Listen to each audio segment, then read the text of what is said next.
Turn it on and it works. Good afternoon and welcome. I'm Jerry Herron, Dean of the Irvin D. Reid Honors College, which is celebrating its 10th anniversary. The Honors College is one of the sponsoring partners with FOCIS of this program, along with Citizen Detroit and the Journalism Diversity Institute. We are ready to begin today's FOCIS program, the second in the series on this 10th anniversary of both FOCIS and the Applebaum Chair in Community Engagement. I'd like to ask that you take this opportunity to silence your cell phones and other electronic devices. Our anniversary theme is, What in the World is Going On? I think you know what I mean. Please welcome Director of FOCIS and holder of the Applebaum Chair, President Emeritus Irvin D. Reid.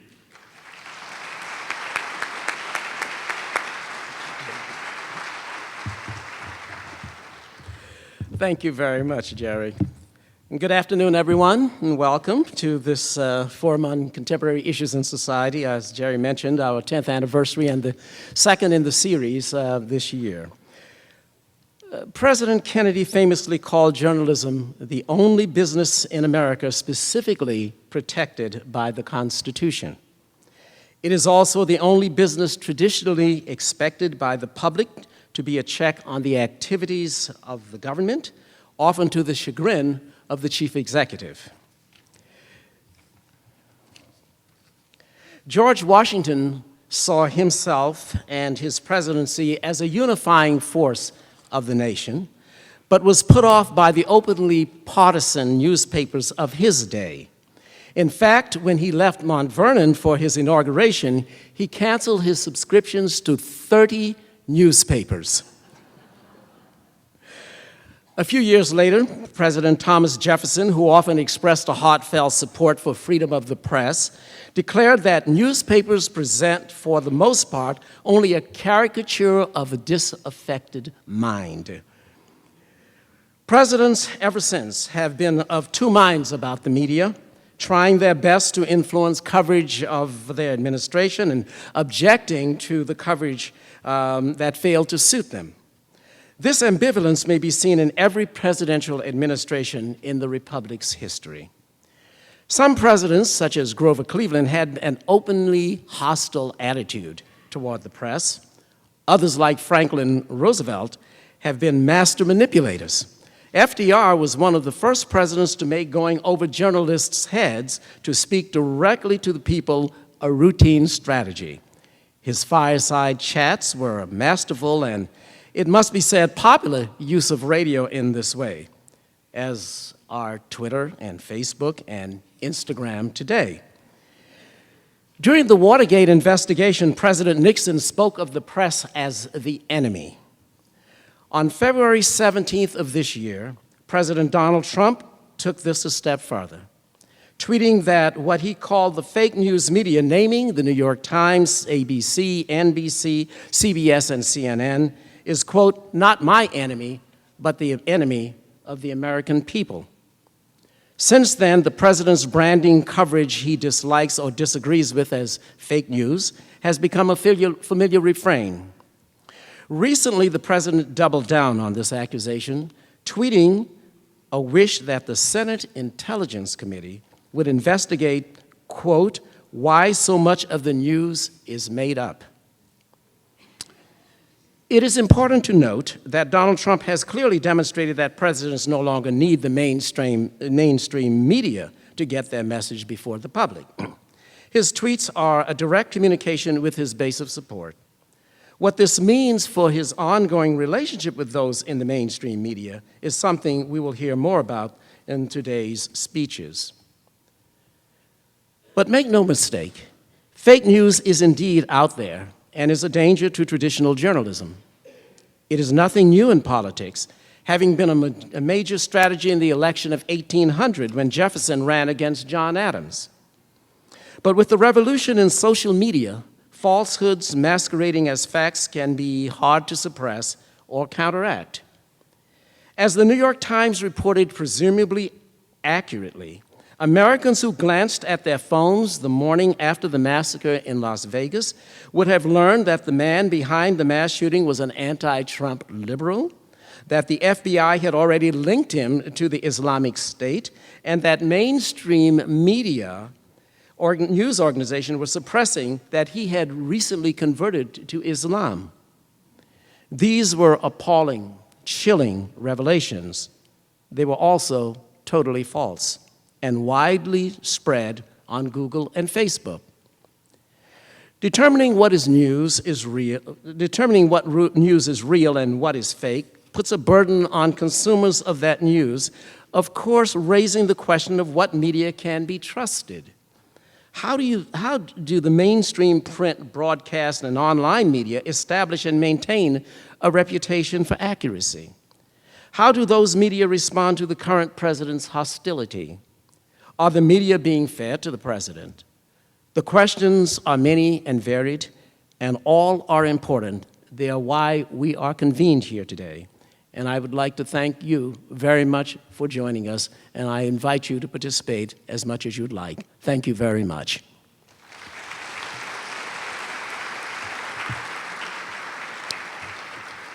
At this point in the program, I would like to introduce Sandra O'Brien, who is the chair of the Wayne State University Board of Governors.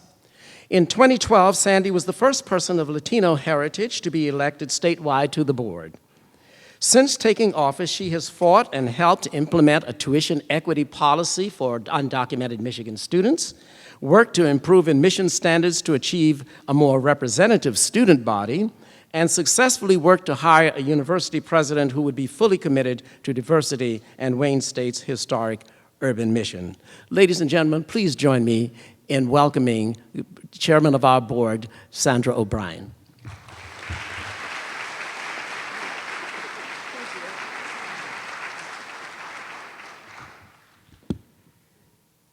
Good afternoon, everyone. Thanks for being here. On behalf of the Board of Governors, faculty, staff, and students, I'd like to welcome you to Wayne State University in the second program in FOCIS's 10th anniversary lecture series. I want to extend a warm welcome to the panelists and the moderators for today's event. And I couldn't see, but I didn't see any of my colleagues, my current colleagues on the board. I was going to welcome them if they are not here.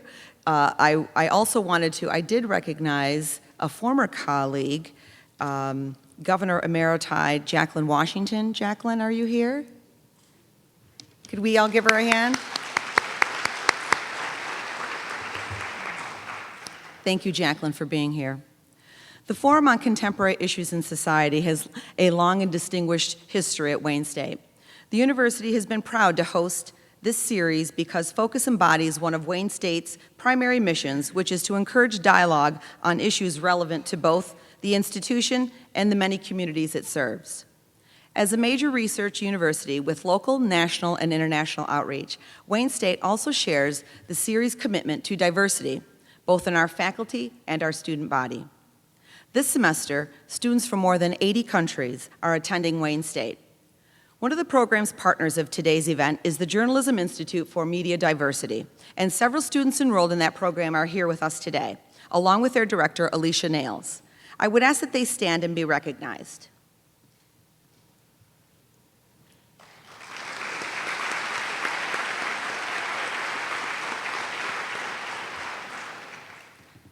As part of this 10th anniversary celebration, I should mention Eugene Applebaum, whose generosity has made it possible for both FOCIS and the chair in community engagement that bears his name.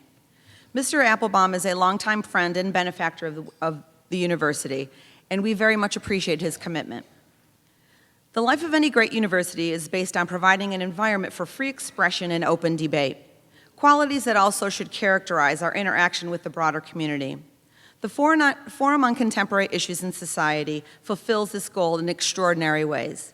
I salute President Emeritus Reid, his staff, and the many guests that he's welcomed during FOCIS's decade of bringing dialogue, information, and inspiration to us all.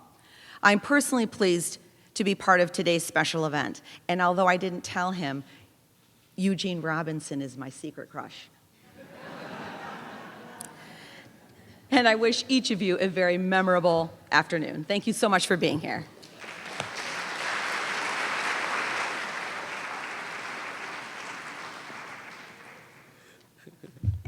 Jean is blushing backstage.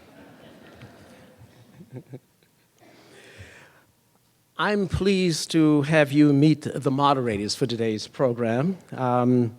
I've invited another professor here at the university to introduce them. After earning a law degree, Alicia Nails has combined a distinguished career in broadcast journalism with a passion for teaching and mentoring people. For the past 14 years, she has been director of Wayne State's Journalism Institute for Media Diversity, which has as its mission making America's newsrooms more like America, and whose graduates are fast becoming stars in their own right in every phase of the media. An Emmy Award winner, Alicia has written and produced for television in New York, Atlanta, and Detroit, and reported breaking news and features at Detroit radio station WWJ. Ladies and gentlemen, please join me in welcoming Professor Nails.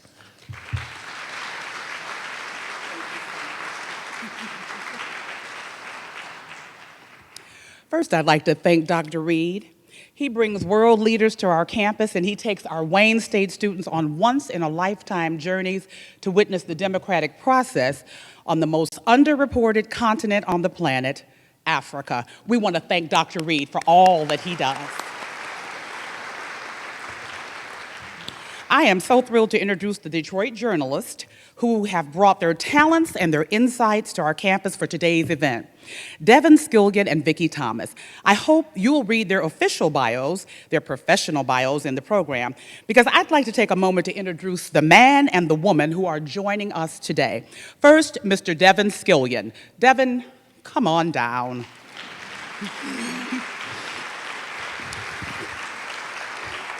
Devin Skillion is an anchor at WDIV Local 4. I have never asked him to assist us here at Wayne State University when he did not show up and engage the crowd. When Devin moved to Detroit in about 1995, he became a member of this community, bringing his whole heart, the heart of a writer, a songwriter, and a musician to our city. He's written 18 children's books, including A is for America, a national bestseller. An accomplished musician and songwriter, he won a Detroit Music Award as Best Country Performer. Hey. Plus, fans of The Ellen Show know him for his hilarious breaking news segments. They say you know a man by how he acts and reacts when no one is looking. I always remind Devin of our first very comical meeting. When he hit town around 95, I worked for the UNCF, and I walked up to him at a UNCF event that he was covering and attempted to inform him who the former Congressman Bill Gray was. Now, some people would have cut me up and then sauntered off. His reaction was a kind assurance that he indeed knew the players at the event, and it was clear to me that Devin Skillion came to town to win the game. And he indeed is a winner. Devin has national and international reporting experience from Australia to the Vatican to the Red Sea, Moscow, Jerusalem, and Siberia. That is how you go about winning 3 Edward R. Murrow Awards for Best Documentary. But more, Devin is a master of the moments and issues that shape our local news, and his Sunday morning talk show, Flashpoint, is required viewing for those who want to understand and discuss politics or policy. Please welcome Mr. Devin Skillion.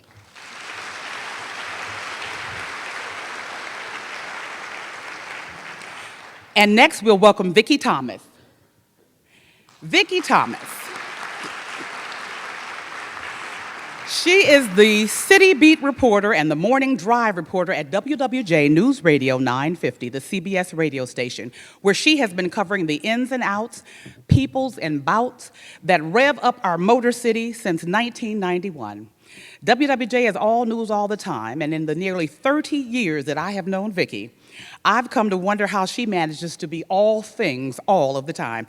Vicki covers news 24/7, every event, and then rises at dawn to deliver the goods. She's the Region 2 Director for our National Association of Black Journalists, and I am proud to serve under her on the Detroit chapter's board and to watch her work her magic. She has single-handedly landed the NABJ National Convention for Detroit next summer, and 2018 will absolutely be the year of Vicki Thomas.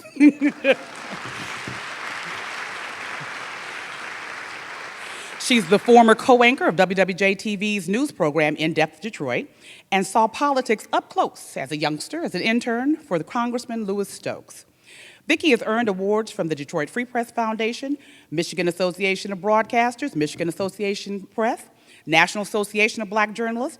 She won the National Gabriel Award for WWJ Black History Month series, The African American Church, the Heart and Soul of Metro Detroit's Black Community. And in 2009, Who's Who in Black Detroit honored her as a female powerhouse. When she's not off on a boat hauling in big fish, she enjoys visiting classrooms and makes herself available to us here at Wayne State.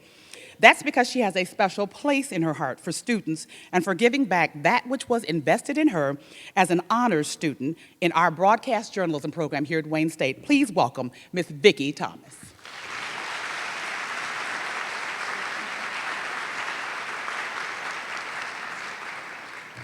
Thank you, Vicki and Devin. Thank you so much for being here today. We really appreciate it. And we know that you both have big challenges to get out and get back to the news, so we understand this is quite a challenge for you. Ladies and gentlemen, I'm going to invite our principal speakers this afternoon out now so you can greet them. And in order, I'm going to ask Pulitzer Prize winner Eugene Robinson. I'm going to ask Fox News contributor Steve Cortez to come out first. Then I would like to ask MSNBC anchor and host Joy Ann Reid to come out.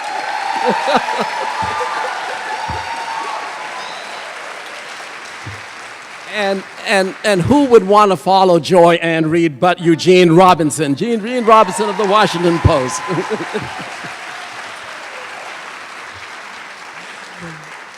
Please. Before I turn this over to our two moderators, let me tell you a little more about each of the presenters today. I remember him from his years as a business commentator on television. Steve Cortez's broadcast career began at CNBC, where he commented on financial markets, primarily as a part of Fast Money, the Fast Money franchise. He was in the middle of the day. In recent years, he transitioned to politics, serving in 2016 as primary TV surrogate for the Trump presidential campaign. He also was named to Trump's Hispanic Advisory Council. Since the election, Steve has remained an informal advisor to the president and is a contributor to Fox News. For 2 decades, he has worked on Wall Street as a trader and where he is now head strategist for BGC Partners, providing risk management strategies to banks and hedge funds. A graduate of Georgetown University, he now lives in Chicago with his wife and family. Please join me again in welcoming Steve Cortez.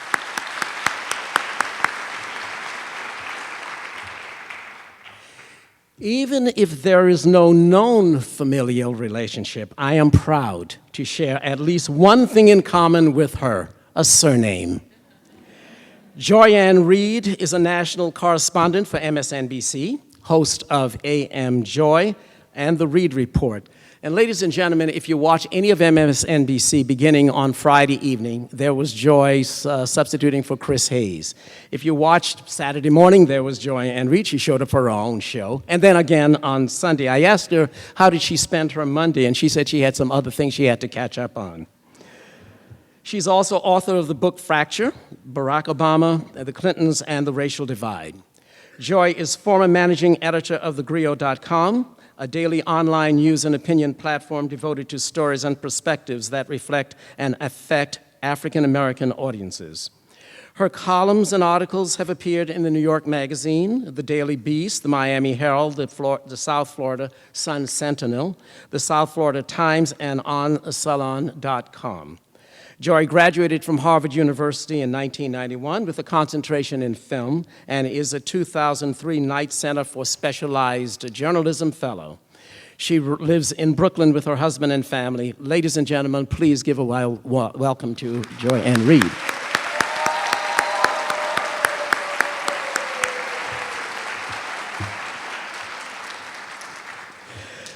Now, while he and I do not share a common name, we have something that may be even more fundamental and binding. We both were born in South Carolina. And I found out a little bit more about Eugene Robinson. He passed us by and went on to the University of Michigan, but his father got 2 degrees here, an undergraduate degree and a law degree, so he is forgiven.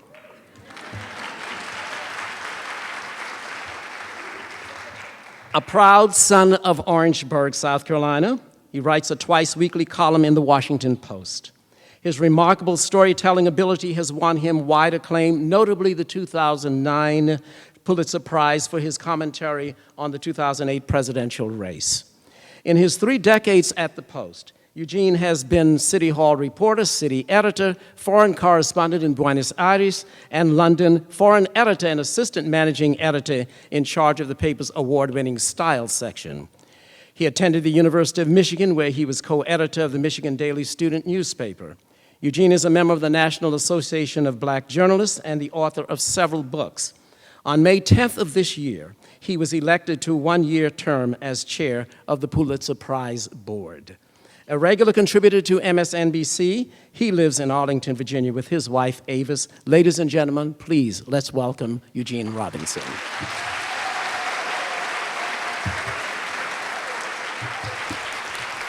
At this point, I turn this program over to Devin and Vicki. Devin? Thank you, Dr. Reid, and congratulations to FOCIS for their 10th anniversary of these events. Congratulations to all the staff here at Wayne State University who worked on this 10 years of amazing dialogue and engaging the community. So let's give them a hand for that. So you'll hear from each speaker. They have anywhere from 12 to 15 minutes to give us their take on the press and the presidency. And I had an opportunity to have a live show with Eugene Robinson on one of the best islands in the state of Michigan, Mackinac Island, and it was an interesting live broadcast, so thank you for doing that for WWJ. And we are going to get right into the program. He's already been introduced and you've heard his bio, so let's hear it for Pulitzer Prize winning columnist and the Washington Post political analyst, MSNBC, Eugene Robinson.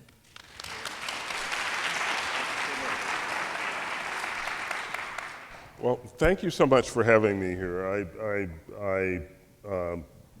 As Dr. Reid said, my dad has 2 degrees from Wayne State, and so while I don't think I've actually ever been on the campus, I've been everywhere else in Detroit. I don't think I've been to Wayne State, but it does feel like coming home, so thank you very much.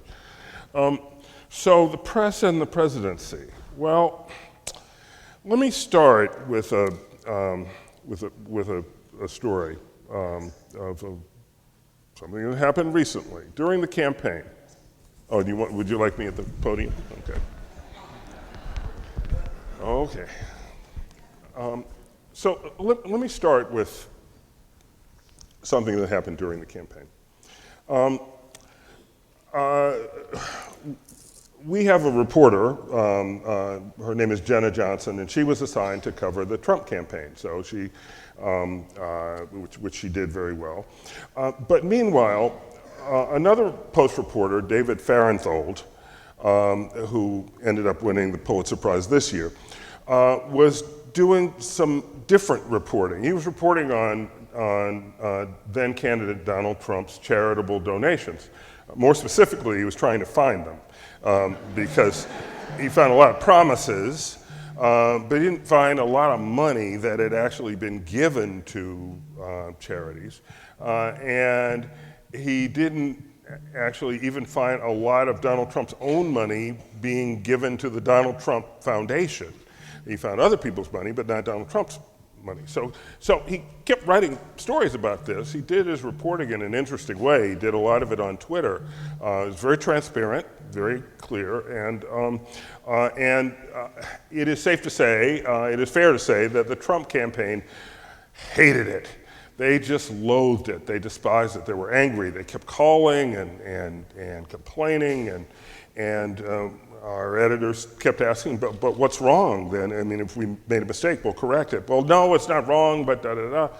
And so finally, in frustration, they banned the Washington Post from covering the Trump campaign rallies. And said, from now on, we will no longer give press credentials to the Washington Post. So what happened? Well, we covered the rallies anyway. How did we do that? Well, our reporter, Jenna, would just come in with the crowd like anybody else, and she'd stand in line. It took a little longer. She had to wait a couple of hours, but she'd go in with the crowd and covered the rally just like she did, only she found out that it was actually much better, because when you had the press credential, you were confined in a pen and not able to move outside of that pen, and so you couldn't talk to the crowd. You couldn't really do much of anything except sort of listen to what candidate Trump was saying, much of which was invective aimed at you. He was calling out reporters by name and saying they were horrible people and they were awful and this and that. But you didn't have any access to the crowd. Jenna could go around, and so she talked to Trump voters, to people who hadn't decided who they were going to vote for yet, but were thinking about Trump. She ended up with much richer, fuller stories than she would have gotten had she gotten the press credential and sat in the stupid pen. And I think for the Washington Post, that was a great sort of early lesson, or not so much a lesson as a reminder that access is not our job. Accountability is our job. And too often, especially in Washington, especially covering the presidency, reporters fall into what I call access journalism. It's, and very frankly, it involves almost currying favor with sources so that, or certainly not getting on the bad side of sources, so that when they decide to leak the next tidbit of officially sanctioned news, they'll leak it to you and not to the New York Times. And that sort of behavior, that sort of small victory, is rewarded, and thus the behavior is reinforced. And so access becomes an important factor in your career. And if access is the important factor in your career, then you're going to pull your punches, basically. I mean, perhaps not consciously, but you're not going to hold officials accountable the way you should. When access is cut off, I think you remember what you got into this business for in the first place, and what this business is really supposed to be about, and it is about accountability. And for that reason, I am not that exercised about the friction, which you see at the daily briefings, the friction between the White House press corps and the White House press office. I actually think that's a good thing. I think there ought to be friction. I don't think it ought to be a sort of jolly kumbaya experience. That's not our job. We're there to represent the interests of our readers and our viewers, and not to sit and wait for the next sort of curated spoonful of news. So in that sense, I'm hopeful. But I would be lying if I didn't say that at that sort of intersection, that nexus of press and presidency, there's also something happening that's much more disturbing, and that frankly I haven't figured out yet, and I don't think anybody has, and that's the whole fake news phenomenon, the whole question of what is fake news and what is real news, the ability, not just of President Trump, he's particularly good at it, but really of any official who sort of gets the hang of it, to communicate directly with our readers and our viewers without our intermediation, with a version, not just an interpretation of the facts that I might disagree with, but with alternative facts, as Kellyanne Conway called them. Now, when I was a young reporter, I was told there wasn't no such thing as alternative facts, right? I mean, there's a fact, and there's something that's not a fact. It's true or it's not true.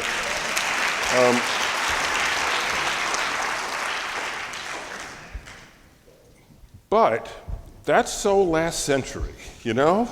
Because the truth is that if one wants to, one can create alternative facts, and one can convince other people of alternative facts. And I would argue the president has been amazingly successful at doing that. And if you don't believe me, I will allow you to peruse my email, which, along with some interesting nicknames for me, I also get some interesting and frankly non-factual accounts of like what happened yesterday. Sometimes I was there, I saw what happened, but people will write to me with alternate sequences of events other than the ones I witnessed, and I can't convince them otherwise. And finally, we get to a point where they're saying, well, okay, that's what you believe, but, well, it's not what I believe, it's actually what happened. But this is, you know, if there is something, a problem that needs to be solved, and a crisis in the media right now, it's not press versus Trump. It's truth versus falsehood. It's truth versus lie. It's reality versus false reality. And I wish I could tell you with certainty that I knew how this battle is going to come out, but I can tell you it's really important. It's really important to the future of this democracy. I've written and keep saying that to have a democracy, we need a common chronicle of events and a common encyclopedia of facts.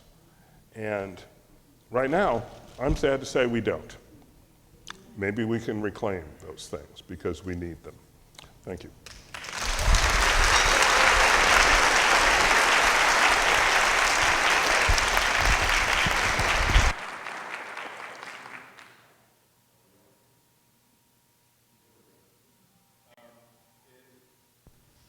I think we're on. It says we are. There we go. In talking with our next speaker backstage, him knowing that he was going to be around a bunch of journalists, I didn't get the feeling that you felt like you were hanging out with the opposition party today.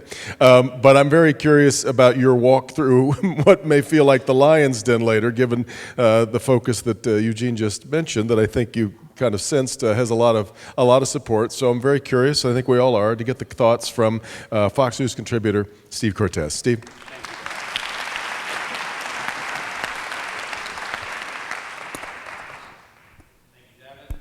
Thank you, Dr. Reid, everyone at Wayne State for having me. I am used to walking into the lion's den as a Trump surrogate in 2016. I'm with Fox News now, so life's kind of easy, to be honest, right now. It wasn't easy in 2016. I was primarily on CNN and MSNBC. I was frequently on Joy Reid's program on Saturday and Sunday mornings. You might have seen us spar on air. The reality is we really like each other, even though we don't agree on much at all. And I have enormous respect for her as a journalist. I just met Eugene today, not to leave you out, Gene, but we've been on TV together, but just met today. But Joy, I know better. I have enormous respect for her as a journalist and as an anchor. My guess is pretty soon she's going to have her own primetime show. Certainly if MSNBC listens to me. She will. The first time we met in person was at the St. Louis debate at Washington University. That was Access Hollywood Billy Bush weekend, so you can imagine how much fun that was for me as a Trump person. That was combat pay for that weekend. But my wife would always tease me and say, when she knew I was on most Saturdays and Sunday mornings, you better get to bed because you've got Joy in the morning and you've got to be ready. So, and it's true, you better be ready as a Trump person on her show. My wife also told me, don't come back from Wayne State with a broken foot. And the reason I say that, I know this series is about 10 years old. It was about 10 years ago, the Detroit Athletic Club downtown hosts a basketball tournament for city clubs from around the country. And I was on the basketball team for the Union League Club of Chicago, a bunch of old middle-aged guys who shouldn't be playing basketball anymore. So came here, and they only have one gym, so most of the games were actually here at Wayne State. And lo and behold, I broke my foot. Came home on crutches, and at the time we had little kids, and my wife just shook her head. She didn't want me to go in the first place. I come home, I'm useless, I'm another child, another toddler effectively in the house, so I will not come home with a broken foot. Although I will say, in all honesty, to talk about walking to the Lions Den, I'm sure that being Detroit, a place where Donald Trump didn't do very well, some of you might wish that I break my foot again, but hopefully that doesn't happen. But listen, Trump and the media, this is a topic, I'll try to be very brief, but it's a topic we could go on and on for hours because we have never had a media-obsessed president. And I say that in the good and bad way, like this one. And I think that Donald Trump, both as a businessman and as a politician, has used the media more effectively perhaps than any other individual I can think of, has leveraged the media in a way like no other. The fact that in the primary particularly, he defeated 16 other incredibly credentialed Republican opponents. I was a Rick Perry supporter at first, by the way, so I came a little late to Team Trump, but I do speak with the zeal of a convert. I'm all in. But the fact that he was able to dispense with governors and senators with enormous wallets, with big, and I don't mean just personally, I'm saying in terms of campaign war chests, and enormous credentials, combined hundreds of years, I believe, of total government service, shows how effectively he was able to use earned media and leverage media, even when it appeared to be negative, to his advantage. So I'd like to talk about specifically Michigan, because this state ended up being critical. And to give you a quick media story, I was on CNN in New York at headquarters. I was at Trump Tower, and I was on CNN a lot on Election Day and a lot the day after. On Election Day, I can't tell you the cockiness that existed in the CNN newsroom, both on and off air. They were so assured that Hillary Clinton was going to win, and they were so utterly, openly biased that they wanted that outcome, that it was stunning to me. I mean, I knew they were biased, but to see it in person, and there's some tape of this, okay? This isn't just my opinion, you could look it up, of them mocking me on air. And particularly about Florida. That's really what everybody was focused on, was that we could not, we meaning Team Trump, could not win Florida, and primarily because of Hispanics. We were all told that the I-4 corridor was going to be, that the Puerto Rican vote was going to be so massive and so unanimously anti-Trump that we didn't stand a chance in Florida. And they were particularly sort of picking on me as an Hispanic, that, how are you going to explain yourself tomorrow, post-election day? Well, the reality, in fact, was very different. We actually did pretty well among Hispanics. We ended up winning 29% of the Hispanic vote, better than Mitt Romney did 4 years earlier. We won Hispanic evangelicals.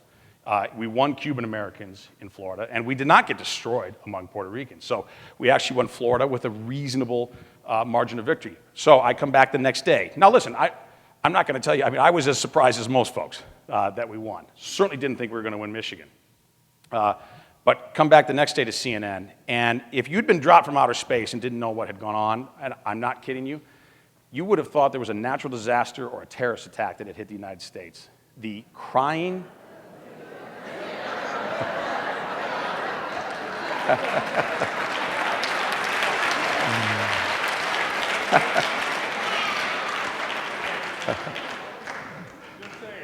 All right, well, listen. I take it all in jest, but that kind of attitude is exactly what emboldened the Trump movement. I will tell you that. It's exactly what emboldened it.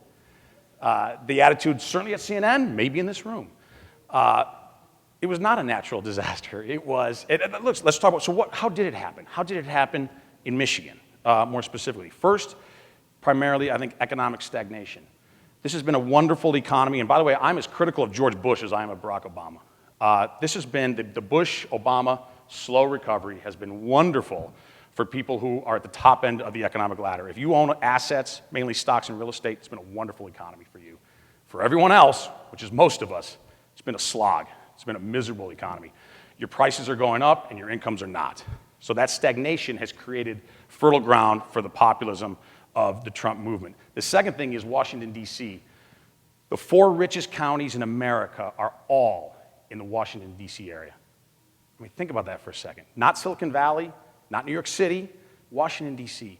It's not because Washington's more innovative or works harder or they're curing cancer. It's because government has grown and grown and grown for their own self-aggrandizement at the expense of the rest of America. And people in places like Michigan sense that.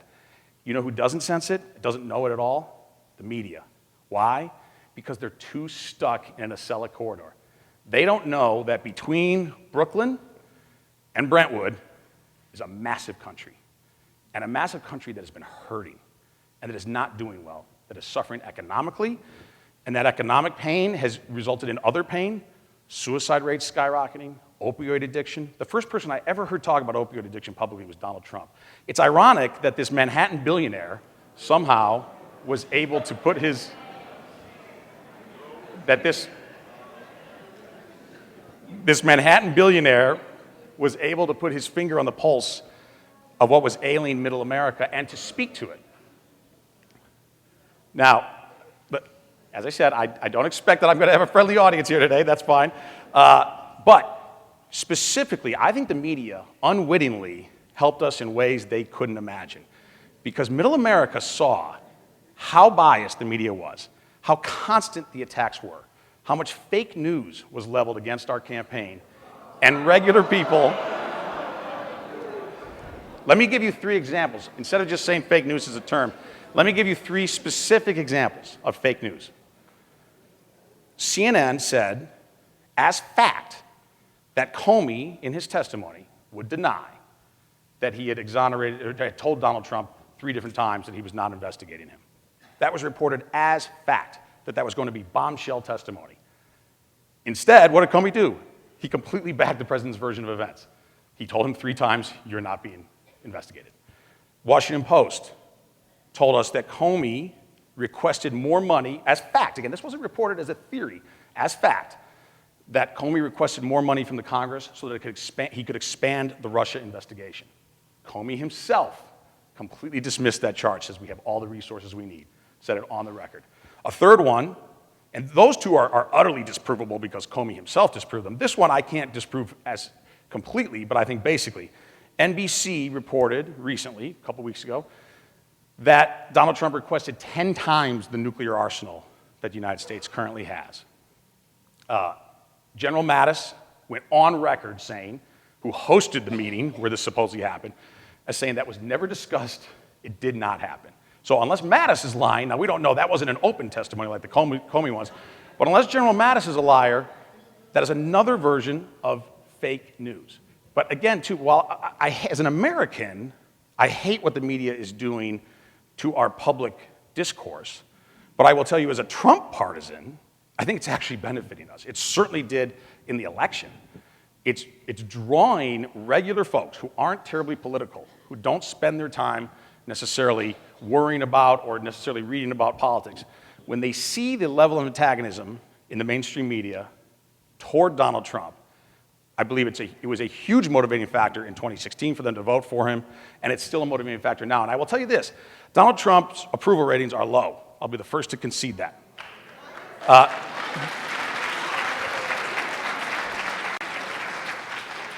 You know whose approval ratings are massively lower?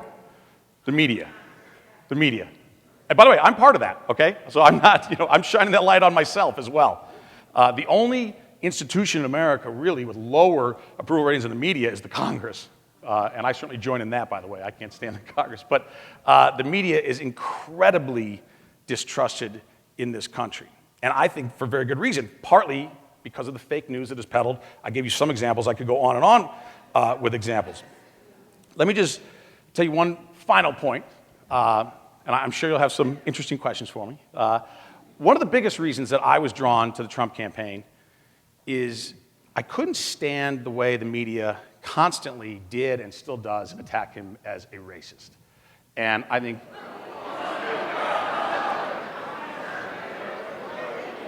and what the left largely does, and I say this as a person of color, as a son of an immigrant, what the left largely does when it doesn't want to discuss the facts or the policies any longer is resorts, unfortunately, to almost a default of, well, let's just call him a racist. It's a way to marginalize.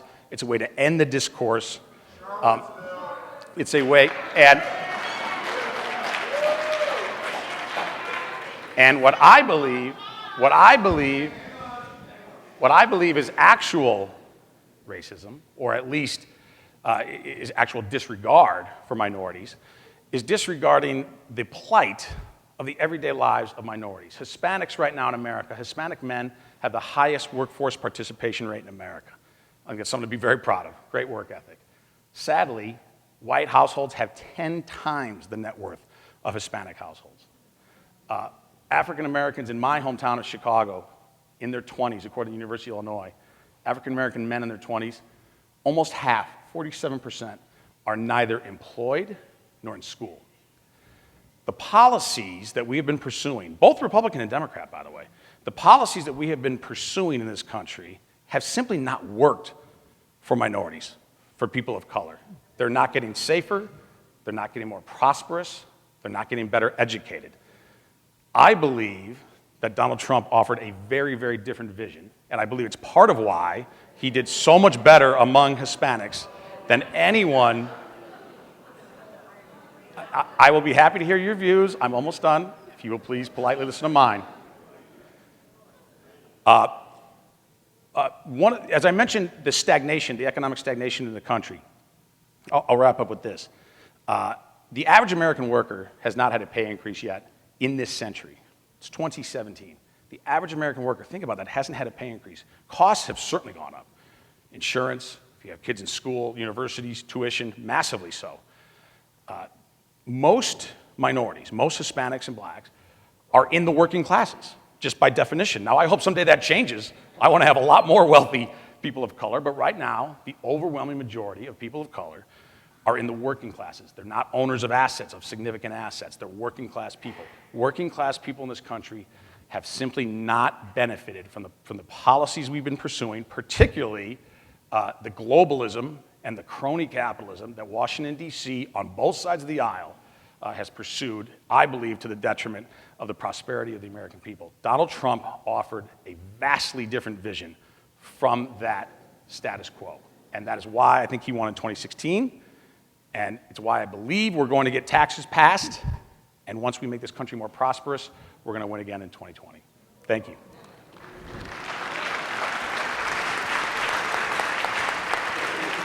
All right, thank you, Steve.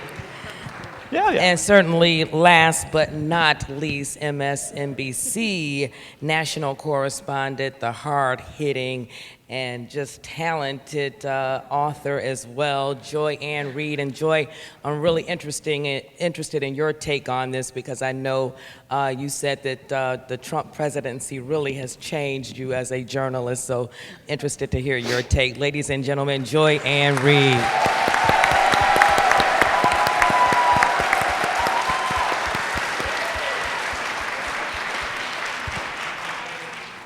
Right. Oh, is this on? Okay, good. Well, first of all, happy 10-year anniversary to FOCIS. It's good to be here at Wayne State. You can give her a little round of applause. Dr. Reid, no relation. We'll do our family tree and see if maybe we have a little something in the background. Thank you for the invitation, our esteemed panel. My friend Eugene Robinson, it's tough to book him on the weekend, so I'm glad to get to be here with him. And I miss debating Steve, so it's nice to be back with Steve. We debated every week for almost a year. So he was my favorite Trump surrogate to have on because we could actually have a civil conversation. And we did, yes. And we always walked away smiling, and we always walked away as friends. So I do like being back with Steve. And so I'm going to get to some of the things Steve said in a moment because we are debating Steve. So I'm going to talk a little bit about what he said. But I want to just kind of take you guys to this morning. So I woke up this morning at 4:15 a.m. to try to make sure that I got my my flight here on time. And usually what I do when I get up in the morning, the first thing I do, I was talking with some of the students that we met with earlier, I aggregate my news on Twitter. So that's one thing Donald Trump and I share in common is lots of tweeting, lots of using Twitter. I use it to aggregate the news. And the first thing that I woke up to this morning was a guy named Sebastian Gorka. Sebastian Gorka, who styles himself Dr. Gorka, was on Sinclair Broadcasting. And he was commenting on the question of whether we need to have gun control and gun reform, as many prefer to call it. And he said, no, that is not something that we need to have, because the real problem in America is not that there are too many guns or that they're too accessible, but that black Africans are killing other black Africans in cities like Chicago, and that this black African on black African crime is the real problem in America. And so the panel, which was a local news panel, was sort of taken aback that he kept saying black African crime on black African crime. And they said, are you talking about African Americans? And he said, yes, of course, African Americans.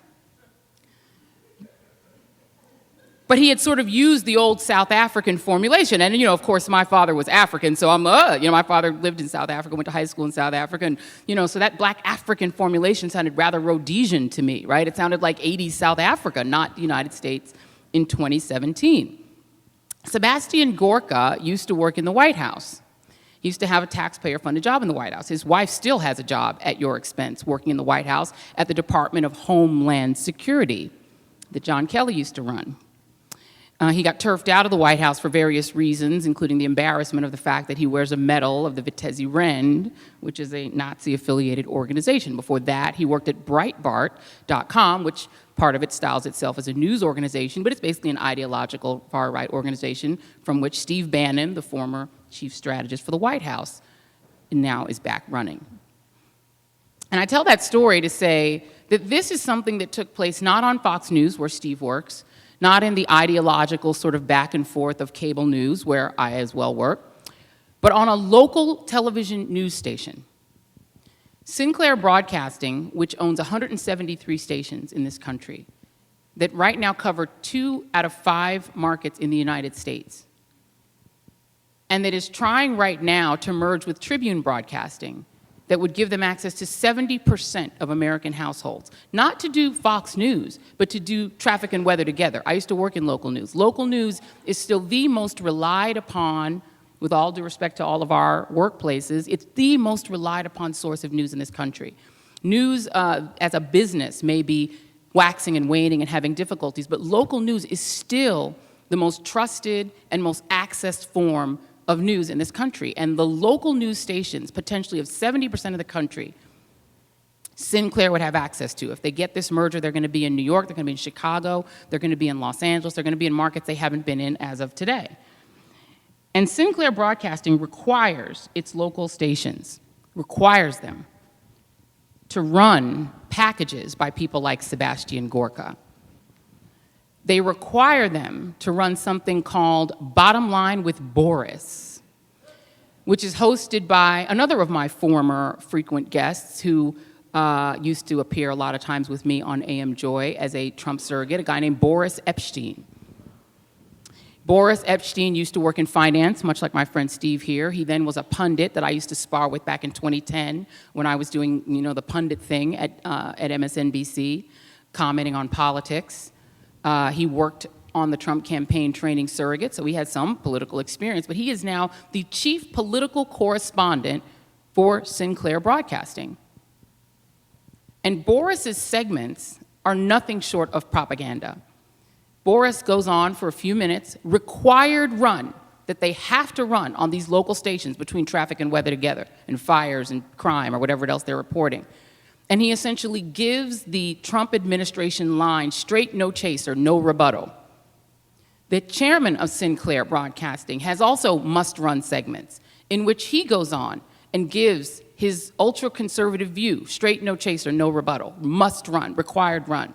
Now, when I was working in local news for the NBC affiliate in Miami, the Bush administration would occasionally float to us these these administration-created packages, which were very pro-administration, giving their line on the events of the day. But we didn't have to run them. They were packaged like news segments. And it alarmed a lot of people in the newsroom that the federal government would try to float something like this to an independent journalistic outfit that's delivering the straight news. We're not an ideological outfit. Local news is not ideological. And so it's sort of people were taken aback that these things were being sent down packaged as news, but we didn't have to run them. Sinclair has to run them. Each of these stations in 173 markets are required to run what amounts to propaganda for only one side of our political spectrum, for the Trump administration. And they could be requiring even more stations to do that if they merge with Tribune. Tribune, of course, the decision, of course, will be made by the Trump administration, which controls the FCC. Is there any reason to believe they won't just approve this merger, which would be unprecedented? This is not Fox News, this would be Fox News on steroids. And we understand that Fox News is ideological. I get it. They are constituent service. They were created by Roger Ailes, who was a political strategist who wanted there to be a voice for people who feel that the rest of the media does not favor the conservative point of view. So they wanted to have a news outlet, a quasi-news outlet, where people who are of a conservative mindset could hear their own point of view. I get it. That's what they're doing. They're serving their audience. But Sinclair is about to take that model and market it to local news. And I tell that story to make the point that what's happening today is not that a Republican or a conservative won the White House and people who are not conservative consider it a national disaster. What's happening is that a very unusual kind of Republican administration is in office right now. That even Republicans in Congress on background will tell you that they're frightened by. This is a president whose need is only matched by his rage at the media. He both needs us, he covets our approval, he wants Maggie Haberman to talk to him. He both bans the New York Times one day and then sits with them for an hour the next because he needs them to love him. Those of us who've lived in New York and experienced Donald Trump before he was in politics understand that he's always been this way. Donald Trump has this desperate need for the approval of the very Manhattan elite that he hates. It's part of his history. He would call up Page 6, back when Maggie was a tabloid reporter, and pretend to be a guy named John Barron. And John Barron would say, Page 6, you will not believe who Donald Trump is dating. He's dating the most beautiful model. You will not believe it. She is beautiful. You need to write about it. Donald Trump is amazing. And they'd say, you sound a lot like Donald Trump. Oh, no, I'm John Barron. This is John Barron, right? This is what Donald Trump used to do. This is an adult man that used to do this. So Donald Trump had this need to be written up in the tabloid papers in New York, partly because he does have this thing, if you talk to his biographers, where he was this Queens rich guy, developer, who didn't feel he was getting enough respect from Manhattan. And that's sort of a funny story, but when you export that personality into the presidency, then you have a president who, what he is demanding of us in media is not fair coverage, it's praise. What he wants from us is praise. And that's not our job. We're not in the business of praising him. But he now has on his side the mechanisms and apparatuses that could produce praiseworthy coverage, uncritical coverage, laudatory coverage, the likes of which we don't normally have in a democracy. In a democracy, there is an adversarial relationship between journalism and politics. The idea that Eugene talked about of access journalism, where it's all chummy, where everyone meets at the bar, and then you get access to Sean, and then you go on and say, well, the administration source unnamed told me X, Y, and Z, and then those are the facts, and you don't follow them up, and you don't interrogate them. That is not the way it's supposed to work in America. So I think what Donald Trump has done on the positive side is he's forced journalists to reconnect with our core mission. And our core mission is not to be friends with Hope Hicks. Our core mission is not to be friends with his administration and to go behind the scenes with them on text and give them anonymity and quote them at length in our stories uncritically. Our job is to find out for the American people who are interested in them the facts.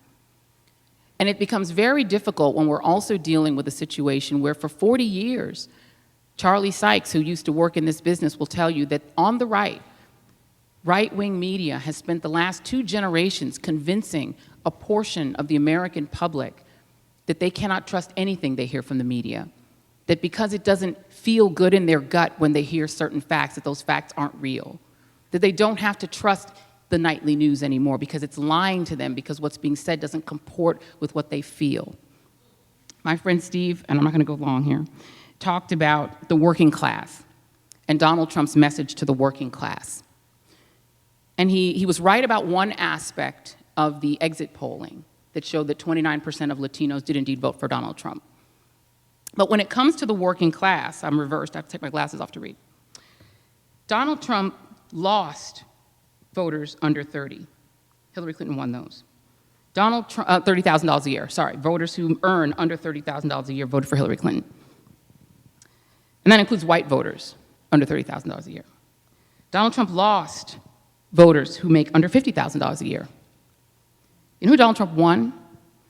He won voters in the $50,000 to $99,999 range. His voters' median income was about $70,000 a year, which is above average. He won those who make over $100,000. He won those who make over $200,000. He won those who make over $250,000. Right? Donald Trump did not win because of economic anxiety. The Public Religion Research Institute, which has done the most comprehensive studies and data about Trump voters, other Republican voters, and non-Republican voters, found that the single most salient question in trying to determine whether or not you would vote for Donald Trump or one of his 16 rivals during the primary, the question that would determine whether you were a Trump voter or not was this one. It wasn't down to your economic situation. It was, do you believe that American culture is better now or in the 1950s? That if you believe that American culture has deteriorated since the 1950s, you were almost always a Trump voter. If you believe that progress since the 1950s has made the country better, you were almost always not a Trump voter. That was the question that was the most salient in determining whether people would vote for Donald Trump. Nostalgia elected Donald Trump. A sense of nostalgia for a kind of country that people imagine we were in the 1950s, right? Where a particularly white man without a college degree could make his way in the world, buy a home, have a vacation every year, his wife could stay home and work, when there weren't these racial integration issues to deal with, right, pre the Civil Rights Movement, when women had a certain place. I mean, remember in the 1950s, women couldn't even open up a bank account. Another factor that determined whether or not you were a Trump voter was whether you lived in a city or whether you lived in a rural community or an exurb. So Donald Trump was elected by people in the suburbs and exurbs and in rural America. And remember, that doesn't always mean that you're poor. Just because you don't have a college degree doesn't mean that you are poor.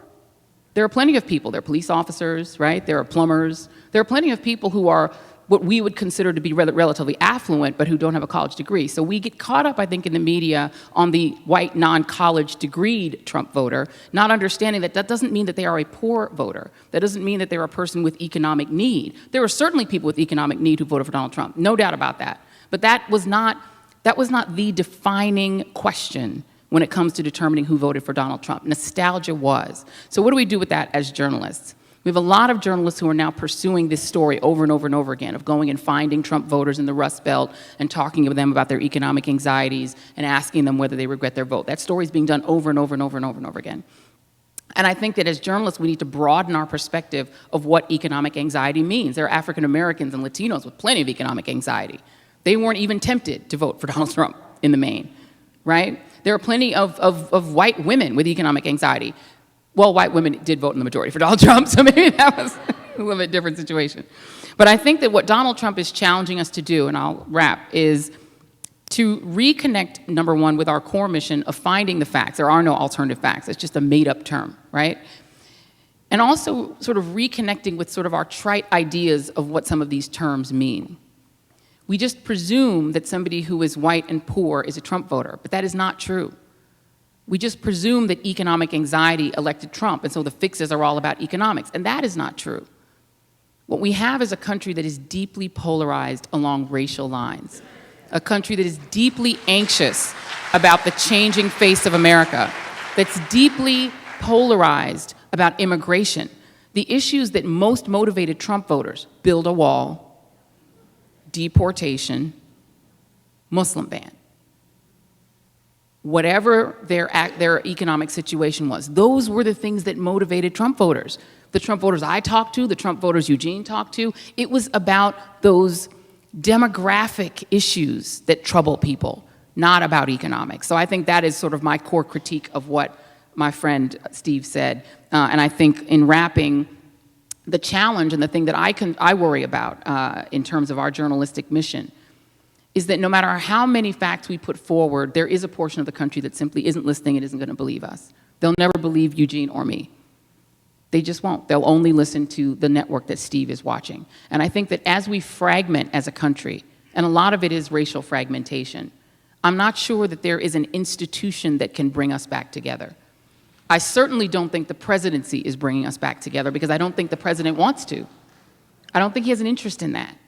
What he has an interest in is garnering praise for himself, is garnering the emotional sort of gifts he believes he is owed because he is Donald Trump.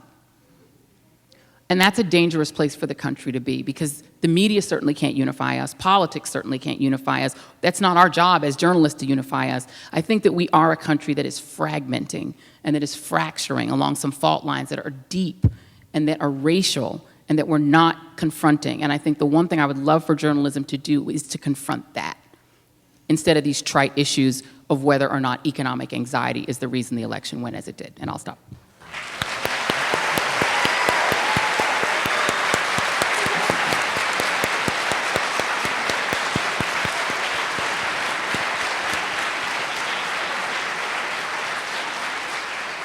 I think that's a great start. You all three have given us a lot to think about and to get headed down this road. Steve, if the broken foot starts to feel like a better idea than this afternoon, let me know. Right. But I guess where I want to start then is with how we defend or answer what I think is undeniably a crisis in American journalism. And we all, as journalists, we all agree on the importance of its role in American society. People like to say, well, you know, journalism's a business. And I would say, yes, but it's the only business mentioned by name in the Constitution. It's a terribly important part of who we are.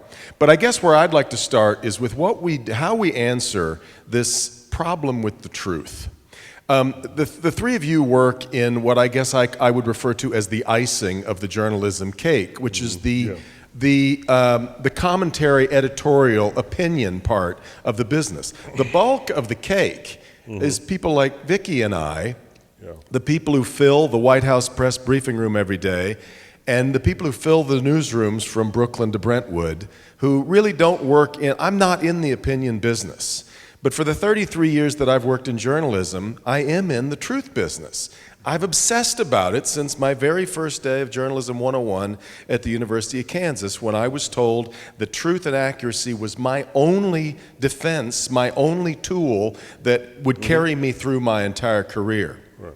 So I do. I obsess about it. And now here comes a president who lies with great felicity and is... I take to heart what you had to say about your three examples of things that got into broadcasts or papers that maybe shouldn't have. But what I've come to realize is, so here comes the president, and right out of the gate, we're talking about the size of the inaugural crowds. Now, is that important? Not really. And yet, my obsessiveness for the truth is like I'm being poked with a stick. And what I've come to realize is the real problem right now in American journalism is that my OCD is colliding with the president's Tourette's syndrome. So, I guess my question for all of you then is, what do I do with a White House that I believe the Washington Post has estimated it's 4 untruths a day that well, come out of the White House. So do I obsess over every one of those, or is that feeding in to the kind of reaction that Steve is talking about, where it feels, because I think we've seen some studies show that 90% of the coverage of the president is negative. Well, if I'm chasing after every untruth, it is going to look overwhelmingly negative. Look, and is that important? Let's you and me start a therapy group, okay? And maybe we can work through this. So my son and daughter-in-law were visiting last week, and at one point we're having what I thought was a fairly normal conversation about events and this and that, and I was kind of correcting everybody about actually it was this and actually that. No, it was that way. This is precisely what was said. And my daughter-in-law looked up and said, "Do you just fact-check life? Is that what you do?" And I said, that's a pretty good description. That's it. That is what you do. Because I came up like you and obsessed with getting it right. The first stories that you write as a young reporter are obituaries, and I remember editors impressing on me, this is the only time probably this person is going to have his or her name in the paper, right? Because we did, obituaries both at the San Francisco Chronicle, where I started. We did obituaries of longtime residents, and so it was going to be the only time they get their name in the paper, and you better get everything right. And so I took that maybe that traumatized me, I don't know. But I think that's a perfectly, that's a fascinating question, because, we do annoy people when we correct the president's lies all the time. And it ticks people off that we're always, and it adds to that sort of aggregate of 96% negative or whatever. Well, probably 92% of that is the president said X, however, it's actually not true, because it isn't true. And I don't know how to go about the business of reporting the news without trying to get it right. And I don't know how to go about getting it right without correcting what is wrong. It just seems like almost more than wrong, like a sin, to leave people with information, whatever the source, that is not accurate. If I'm the source, if I get, and I get something wrong, I'm like, how quickly can we correct this? Because I've told people something that isn't true, and I just feel awful for In fact, Steve, that's one of the things that I would point out as a key difference here. When in the journalism world we get something wrong, CNN famously had to retract a story, and 3 people lost their jobs. Retractions are aired or printed. When the White House gets something wrong, we just move on to the next day. Right. So tell me a little bit about what you expect me to do about this truth problem. Listen, it's a valid point. I would say this. That Trump and his team have done so well fighting the media that at times I think it's their natural default when it doesn't need to be. We don't always have to be sort of at war with that briefing room.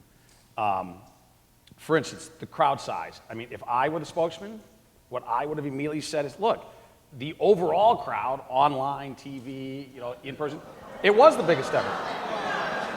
But why fixate on trying to make, I don't know. No, listen, as much as I admire the president, and I do, and as much as I support him, I'm not going to defend every single, that was a mistake, and it was a silly way to get started. Oh, sorry, can you not? Is that better? Oh, I need to turn toward my microphone, sorry. Don't be offended if I'm not facing you, Devin. So, no, listen, I think that was a mistake. It was a silly, don't major in the minors, right? I always try to say in politics, that was majoring in the minors, and I don't know why, frankly, they went down that road. At the same time, I would say this, though, and I know almost everyone in that press briefing room, got to know them during the campaign, liked them really well personally, like Joy, don't agree with them about much at all. I follow all of the major players, all the people who regularly ask questions. I follow all of them on Twitter, and I keep it in its own sort of stream. And I find it fascinating. at least, I mean, if you say 90% of the coverage is negative, at least 90% of their Twitter about the president is negative, if not more. And so, for instance, I'm always challenging them because I keep in dialogue with a lot of them very regularly, and I always challenge them. I don't mind you covering the negative aspects, and that would be one that, yeah, I can't explain away or excuse that silly crowd size controversy. But if you're going to cover those, I also want you to cover some of the successes. For example, to me, one of the biggest successes so far, maybe the biggest success of the Trump presidency, is the fact that our border is largely under control already. Illegal crossings have plunged under President Trump. I think that's an amazing achievement so quickly in the presidency, and it's something you almost never hear about except for, quite frankly, Fox News. Well, I will say a couple of things. I think one of the reasons that people in the White House don't correct this, I mean, you look at the John Kelly situation, the General Kelly situation now, okay? Now, you know, maybe I'm a little biased, because I've known Frederica Wilson for almost 20 years. I lived in Florida for 14 years. I covered her as well as worked in politics in Florida. She is a lot of things. She is not a liar. She doesn't make up stories. She's not one of these notorious politicians that you're constantly having to say, oh, you know, there she goes again. She's not that kind of a politician. She wasn't even in Congress when the money was appropriated to build that FBI headquarters in in what is now her congressional district. So that was an obvious lie that John Kelly told, that she bragged about appropriating the money, which is physically impossible because she was a state senator. She wasn't a congressperson. I don't know if he was in the room, but there's tape of what she said. And she is known in South Florida as being very pro-law enforcement, very pro-law enforcement. She voted for Stand Your Ground, okay? A lot of African Americans aren't happy with her for that. She voted for it. So this is not a congresswoman who is known as being anti-law enforcement. The members of Congress across the aisle in South Florida are very close to each other. She and Marco Rubio talk on the phone all the time. When he was in Congress, they're friends, all of them, Ross Leighton and the Democrats. It annoys the heck out of Democrats in South Florida that they're so chummy with the Republicans that are in that House caucus. But that South Florida delegation are all friends, right? Rubio was at the funeral with her. So Kelly picked the wrong person to tell a complete lie about, because she could back up her story with tape, with the other people in the room, and with Comey in the room. But Kelly can't walk back what is obvious, if you want to give him the benefit of the doubt, a misstatement. He claimed he was so outraged he had to have been in the room, right? So if I remember something that I was stunned by, I typically was in the room, and I remember it pretty well. If it stunned me, that's the term he used. If you're stunned, then you must remember some details. But he apparently didn't remember any details. They were all wrong. Now, an honorable person would just say, I was wrong, right? And I'm not saying that he is not an honorable, I don't know John Kelly at all. But in this White House, you can't do that and survive Donald Trump. You can't walk back what you said. You must keep attacking. You have to keep leaning in and attacking his enemies, or you won't last in the job. The price of being in the administration is to set aside your honor. I'm sorry to say. That's the price. Yeah. You have to lie for him. You have to attack his enemies. People who I know who knew Sean Spicer and knew Reince Priebus for years and years and respected them feel that they debased themselves to take that job. But it's what you have to do to survive his personality. Go back to the people who know him, Tony Schwartz, who actually wrote The Art of the Deal, and he'll tell you this is who this person is. He is so narcissistic and so angry that the world is not giving him praise, that if you step one foot outside of praising him and defending him to the death, you're done. He won't even listen to you anymore. That's why they don't correct it, because they can't. So I think from the media standpoint, to Steve's point, people who like Donald Trump, and believe me, I know people don't believe it, but I do know people who like Donald Trump. I do know Republicans. I have friends that are Republicans. And their complaint is like Steve's. Well, how come the media never says anything positive about Donald Trump? Why don't they balance it out? Because this is not a normal presidency. If this were Jeb Bush, you would have a balance of some of the coverage is good, some of the coverage is bad, the way you did with Bush and Obama. I mean, I think with Bush, a lot of it was very sort of laudatory because of 9/11. I think it was too laudatory because of 9/11, and Bush was given tremendous benefit of the doubt that he didn't deserve. We have this sort of conceit when anything the military comes up, we just sort of fall down at their feet.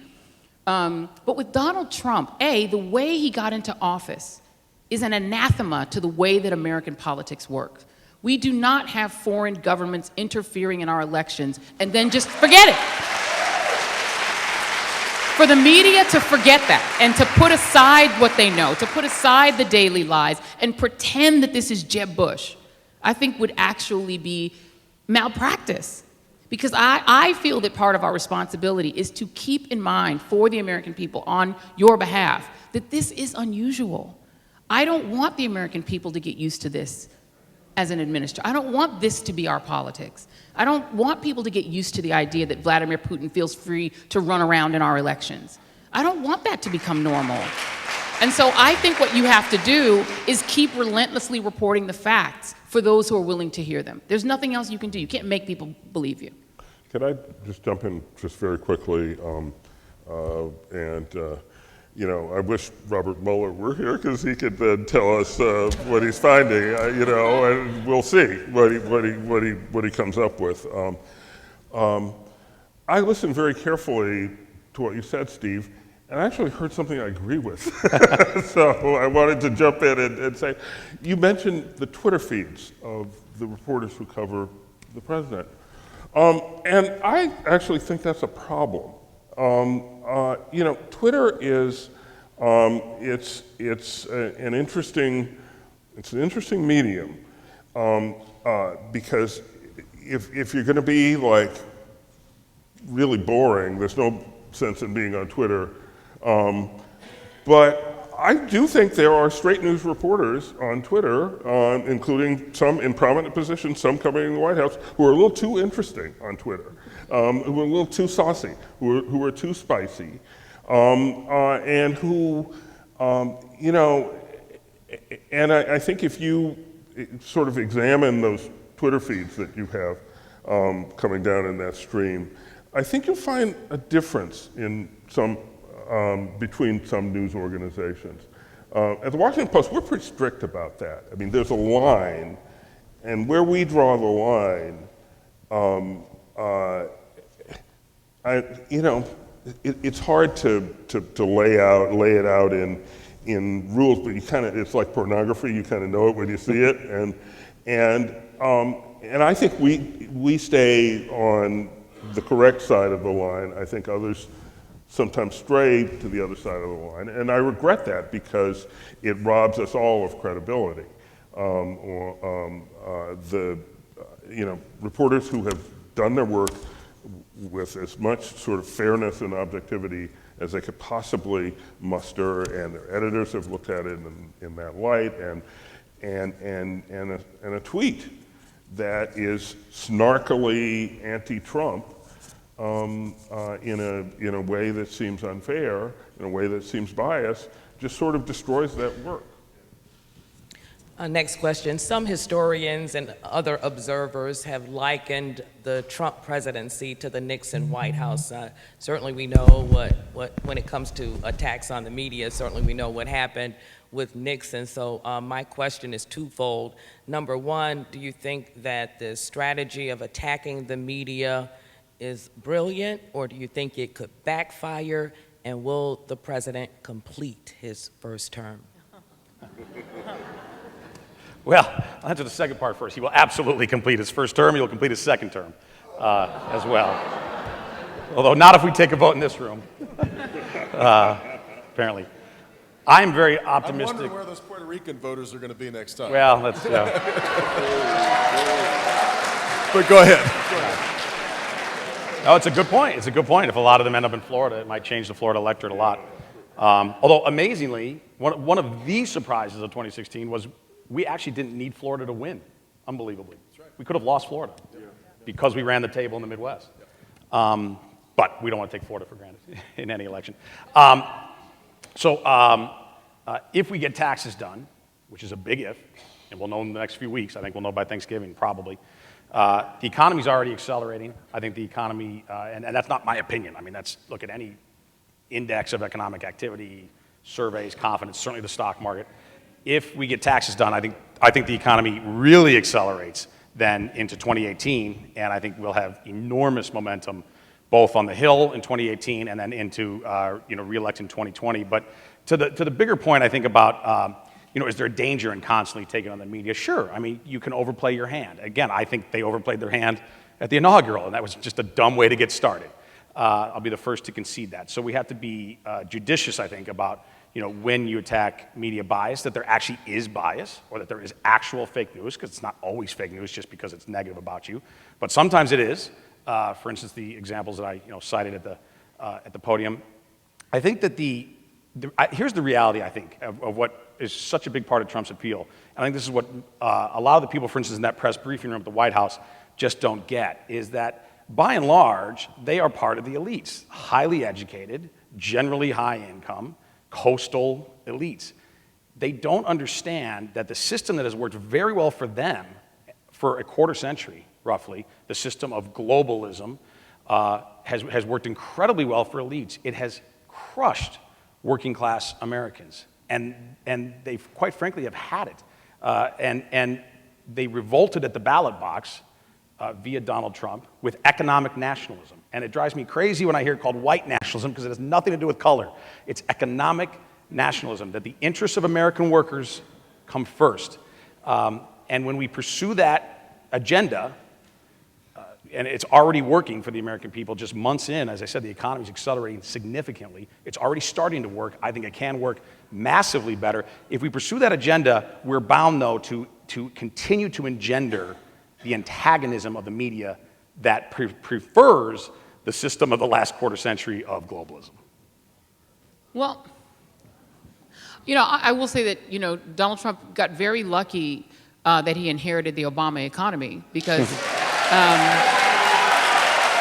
and I don't mean that as snark. I really don't. I mean, the economy has had, 72 or something odd months of straight, economic growth. You can look at that bikini chart that, luckily for him, he inherited an economy that was, recovering and growing, which is part of what has kept his numbers from falling even further. One of the theories as to why Trump is in the high 30s, but he doesn't go any lower, is that in the polling, what you're seeing is that there's an attrition in the number of people who self-identify as Republicans, but those who continue to self-identify strongly support him. So he stays fairly stable, and I think that is because the economy is pretty strong. I mean, the economy's been strong for a few years, so I don't think they haven't passed any bills, so they haven't done anything that really has changed the economy, other than a lot of deregulation, which if you like to breathe air or drink clean water, you may not like so much, but But I mean, they've done stuff like that Wall Street, loves deregulation. So I think that's the case. I think on the question of attacking the media, is it a good strategy? Of course it is. Ask Rush Limbaugh, who's made a career out of attacking the drive-by media and saying, don't trust them, only trust me and my golden microphone. He's sort of the original Donald Trump, a rich guy who's convinced working class, white America that he's on their side, all of that stuff, right? That's the Rush Limbaugh formula. It's the Roger Ailes formula for Fox. Attack everyone else as unfair, and we are going to bring fairness and balance. And I mean, it's a smart strategy, so I think they're going to keep doing it because it definitely works. On whether he completes his first term, I think the likelihood is yes, Donald Trump will complete his first term. The Republican Party is not going to impeach him. They are just not. Don't go by Bob Corker, he's leaving. Don't go by John McCain, he's retiring. So when they're on their way out the door, they attack him, but they're not going to impeach him. Do you think Paul Ryan's going to impeach Donald Trump or allow impeachment hearings in the House? Give me a break. No. If the Democrats somehow manage to pull themselves together, they're not the best at politics, but if they pull it together and manage to win the House of Representatives, I think Donald Trump will be in quite significant trouble.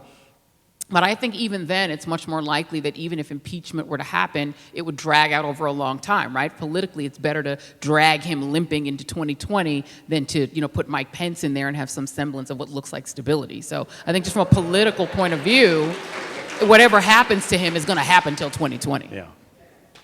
By the way, I do agree if the Democrats were to win the House, he would be impeached. Yeah, but they're going to drag that sucker out. I mean, they're not going to get rid of him quick. I kind of think maybe. I think he'll finish the first term unless. Oh, talking to your mic. Okay. So I think he'll finish the.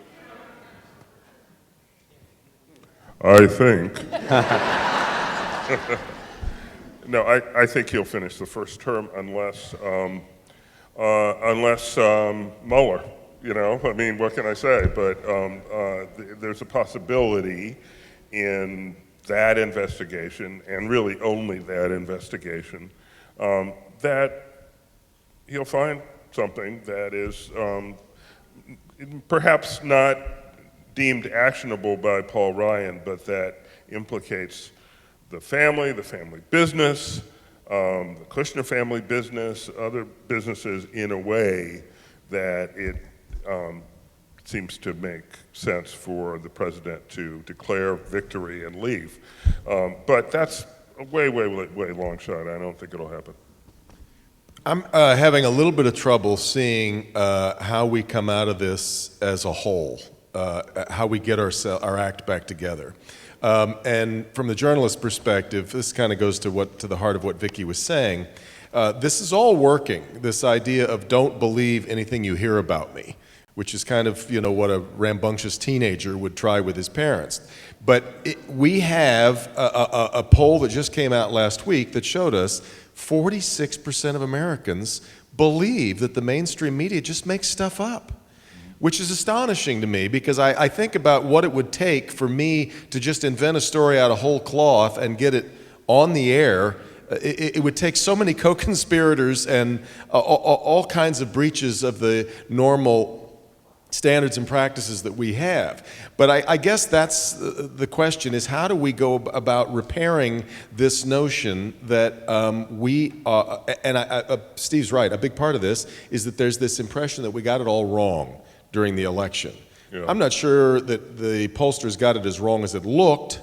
They didn't. The polls showed a national election that was going to be fairly close. That's exactly what happened. The state breakdown is where things kind of fell apart. But how do we go about, people tell me that when people tell me the media's got to get its act together, I always joke, well, yeah, I'm going to bring it up at the next meeting. We don't move in that kind of lockstep. No, we don't. We don't cooperate. So how do we go about repairing this schism where this terribly important part, I think as we all agree, of a democracy is now so damaged and tattered? Yeah. I mean, I don't know what we can do beyond just trying to do good work. I mean, we just have to do good work. And, I know that in my newsroom, we're extra careful. We think we've always been extra careful, but maybe we're extra careful now to try to make sure everything is right. This is unfortunately happening at a time when, for example, newspaper employment. You've seen the chart of newspaper employment over time in this country. It is fallen dramatically, much sharper than, say, employment in the coal industry, for example. I mean, as newspapers have been in dire economic straits. And so who were the first to go? The copy editors. That's a problem. But it's a problem we have to not just address, but overcome. So we need to be as accurate as we humanly possibly can. But is that 100%? No. And I mean, it's interesting, like the fake news items that you cited were like mistakes, right? And you can't have journalism without mistakes. You will have mistakes. They need to be immediately corrected, and if somebody did it with malice or with negligence or whatever, he or she needs to be fired, and all of that happens, and all of that has always happened. But if a mistake is disqualifying, if a mistake means you never trust the media again, then we're doomed. And I would say that there are made-up stories. I mean, the Seth Rich conspiracy, the Uranium One story that is all over my Twitter feed of people saying, why don't you report the real story, which is Hillary Clinton selling uranium to the Russians, right? These are made up stories, the Seth Rich conspiracy. But when news becomes just another weapon in politics, there's no way to clean this up, because news is just another weapon in the arsenal of politics. That if you want to derail the Access Hollywood story, you leak John Podesta's emails and you send the media down the rabbit hole of his risotto recipe, right? It's so easy to derail the media. I have to, we're sort of treating the media as kind of the victim of the horrible Trump administration, but the media during the campaign reported almost no substance about the policies being promoted by either of the candidates. We did the showbiz. The media, whenever Donald Trump stood up and did a pirouette, we did it live. We played it live on television. The most negative coverage in the campaign was not Trump, it was Hillary Clinton. We're going to bring in the audience Yeah. too. So as you make your way, there's a microphone on either side of the room. I have a quick question while folks are doing that. You have 884,000 Twitter followers, Joy. I've got Twitter envy. My question is, talk about social media and the presidency, and do you think the president tweeting as much as he does, using Twitter the way that he does, is appropriate or inappropriate? Quickly.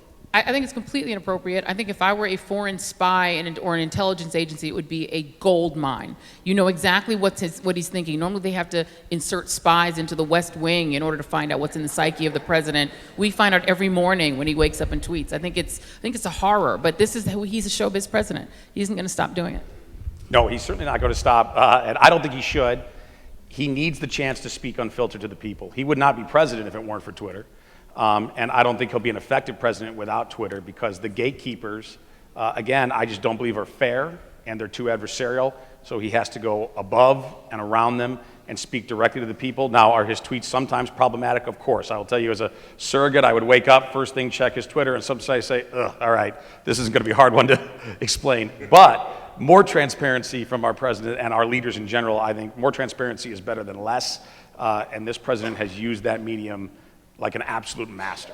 He has, but what about tweeting to your Secretary of State, don't waste your time negotiating with North Korea, Rex? I'm not sure how the whole world is supposed to respond to that.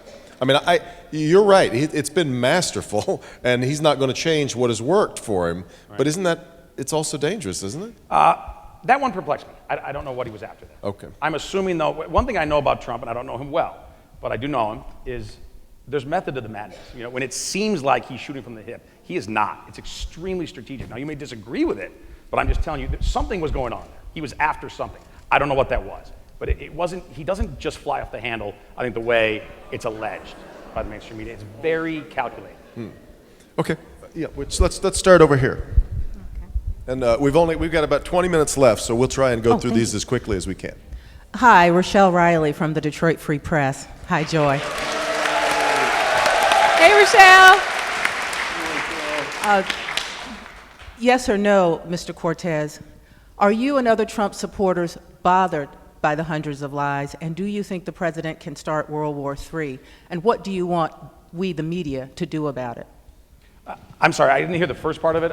These are yes or no questions because we're short on time. Oh, okay. Do you and other Trump supporters have any sense of bother about the hundreds of lies that President Donald Trump has told? And do you think he is capable or will start World War III? And what should we, the media, do about it as we try to cover the continuing lies and our fear, based on American fears, that he could start World War III? Okay, well, a lot there to answer yes, no. I tend to do that. You'd have to show me the alleged lies. I don't know of... I can do that right now. Do you want to give me an example? I have it here if you'd like it. Well, how about an example of... The New York Times, whether you believe them or not, David Leonhardt, who won a Pulitzer Prize, did a segment called Trump's Lies from the date he was elected until July. We've asked him to update it, but that file had 240, I believe. So, but you know what they are. Come on, Mr. Cortez. I don't. Really? I will tell you this. I think that the president speaks in a way that is so different from any other politician ever. He is so not a careful, scripted talker in a way that I think is very refreshing and very authentic and really connects with the people. Clearly it did in the election. He talks the way buddies talk on the golf course or in a parking lot after church. He doesn't speak in a calculated, Hang on, gang. Hang on, friends, please. He doesn't speak in a calculated and lawyerly way. And because of that, I mean, are there misstatements at times? Of course. But to answer your question, so I mean, no, am I bothered? No. And as far as World War III, I am very happy and reassured that we have a president, after several presidents, including Republicans, completely punting on the North Korea issue, that this president is taking it very, very seriously, because he will not be the president in office while a missile lands in Guam or Hawaii or California. And so he's taking the very hard decisions that neither Bush nor Obama was willing to engage in regarding these very real threats to our world. And at the same time, by the way, while stopping nation building all over the world. The last two presidents were such warmongers and engaged in so much nation building all over the world. So this president has taken the exact opposite course. We don't intervene all over the place, but when there's a real threat like North Korea, I know we have to move on, we sir, confront. so thank you. So that's a no and a yes. Thank you. Can I just say really quick, and I will be really quick, you know, there was a time when we didn't want the dude in the parking lot at church to be the president. You know what I mean? Like, well, we wanted somebody with a little bit more expertise and a little bit more panache and a little bit more, you know, and earlier it was asked whether or not Donald Trump is like Richard Nixon. Richard Nixon had a full-throated worldview about China and engagement with the rest of the world. He wasn't the most artful person in the world, was an artful speaker, but the things he said on those tapes, you only found out from the tapes. He knew that you oughtn't speak that way in public. I think my problem, and maybe I'm just old-fashioned, is that I sort of pine for the days when the president tried to be sort of a national avatar of what we could be, and was an aspirational figure in terms of the way he spoke to the world and represented us in the world. You're right that Donald Trump, he's sort of like the average 71-year-old Fox News viewer became president. He's no different than his fans. And I'm not sure that is what we typically want a president to be. Typically, it's a bit more aspirational and with a bit more of a world view. Donald Trump doesn't have any idea about policy. What I would love, one thing I'd love to have journalists do, stop asking him these complicated questions. I would love for somebody to ask him, Mr. President, what's in the health care bill? Mr. President, what does the First Amendment say? Simple, factual questions, and see if he knows. I just need to jump in really quickly. It's my fact OCD again, jumping out. But Steve, you said that he's not doing nation building. He's not intervening everywhere. We just have 4 troops killed in Niger. You know, he had 800 troops in Niger. But we're not nation building. We're not nation building, though. Well, he's decided very different, to do more having a few nation special building in Afghanistan, more nation building in Iraq, continuing the same policies that we had in terms of nation building and intervening in more places. So the idea that he has followed through on the campaign promise, which I, by the way, applauded. I applauded his campaign promise to stop sort of intervening willy-nilly. But I think, just objectively, you just can't say there's evidence that he's following through on that. He's just not. No, I can't. Evidence would be in Syria, where all of his team advocated, all of his national security team advocated full-scale invasion. You know, another Iraq. The president shut that down completely. He said, no, we're going to send a few missiles. That's it. It's not our fight. Well, but, I mean, full-scale invasion of Syria, you don't have to go that far. You don't have to see him go that far to see that he has not reversed in any way the other policy. I mean, the policy before him was not full-scale invasion of Syria. In fact, it was more standoffish to Syria than President Trump has been. If we could, let's try and get a few more. Let's go over to this side. Hi. So I think during the election and now that you guys are completely missing the story as in the mainstream media. 45% of Americans identify as independents, according to Gallup. I worked on an independent presidential campaign where we were registered in 40 states, and we had serious policy proposals, yet we couldn't even get a page 10 story on the Washington Post, in the Washington Post. And Dave Weigel told us that this doesn't rise to the level of the Washington Post. And I think people are just sick of the divisiveness, so if we can't even get press coverage and even get on TV, how is this a democracy?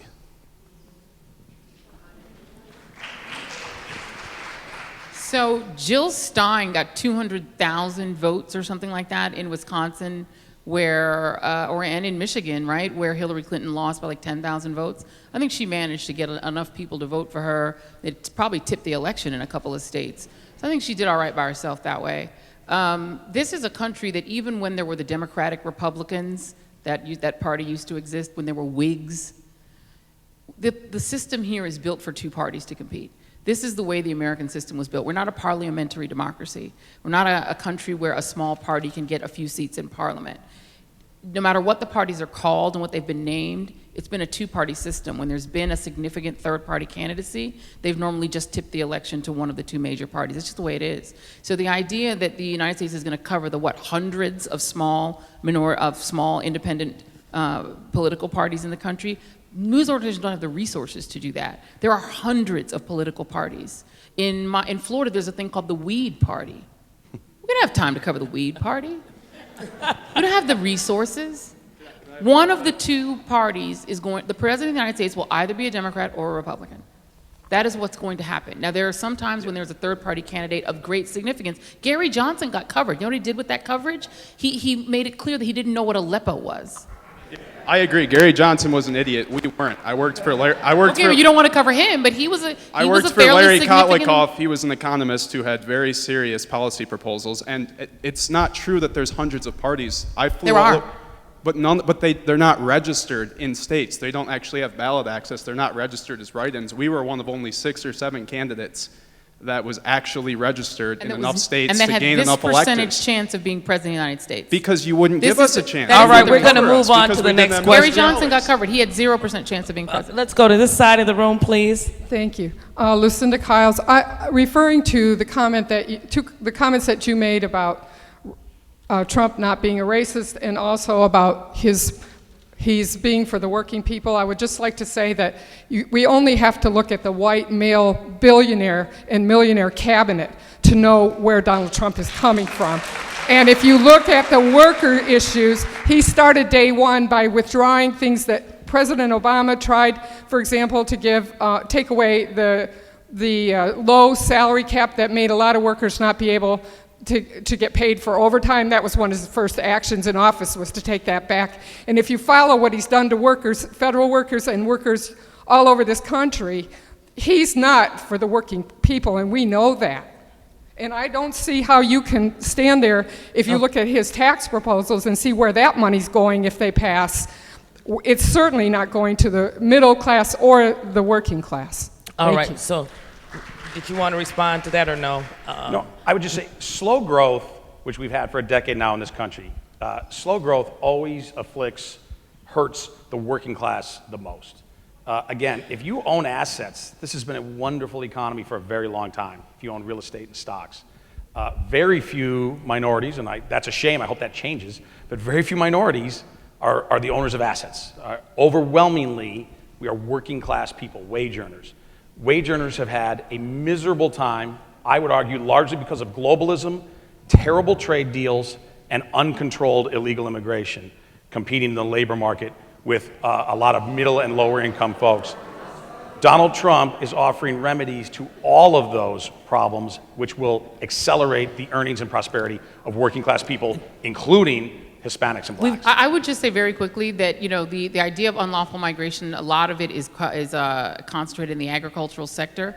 I don't think that agricultural sector jobs have any impact on steel workers. It's not as if agricultural workers were deported to Mexico, steel workers from Ohio would leave Ohio, go to California, Napa Valley, and pick grapes. That is not going to happen. So the two have nothing to do with each other. There's no evidence, there's no empirical evidence that unlawful migration has any impact. The coal industry is dying of its own accord because coal is an old 20th century dinosaur industry that is dying out no matter what you do with unlawful migrations. I think I just disagree with you on that. And I would ask you, Steve, and I mean this in earnest, do you honestly think that Mick Mulvaney gives a damn about working class people? Mick Mulvaney, who has said that it's a waste of money to do Meals on Wheels, who said it's a waste of money to feed seniors. Do you think he really wakes up every morning thinking about the middle class or about getting more and more tax breaks for the rich? I'm not going to speak for him because I don't know him. But he's shaping the economic policy of this administration. But I will speak for the president, who I do know, and I will tell you this. He's laser focused on the middle class. All right, we're going to get in one more. We're going to get in one more question, and she's wearing the South End sweatshirt. I wrote for the South End when I was a student here, so we want to get that question in. Yes. This question is for Mr. Cortez because I've heard the sentiment expressed on Fox News. So when we report on the president, we say exactly what he said. We're either vilified with fake news or we're taking him too literally. I've heard that expressed multiple times. So is it now an expectation of the media that we do not take the president too literally? And who then should we take literally if not the president of the United States? Yeah. Wow.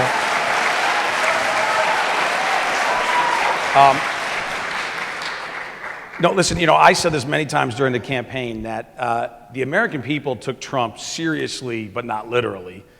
The press took him literally, but not seriously, the entire time. Again, he speaks in a manner that is so unusual for a politician. He speaks in colloquialisms. And because of that, I think here's what's important is what is the overarching principle that he's getting across, and more importantly, what are the policies that he wants to put in place going to achieve, rather than hanging on and parsing every single word. Does he speak inelegantly? Absolutely. Does he speak, again, in a totally non-political, non-lawyerly way? Absolutely. I think it's part of his strength. It's part of his authenticity that connected to the people. There are times when it makes it confusing and perplexing. For instance, as I said to Devin, I don't know what he was after in that tweet regarding the Secretary of State. I guarantee he was after something. I just don't know what it was. All right, we're going to bring Dr. Reid back out. Let's hear it for our panelists. Thank you all so much.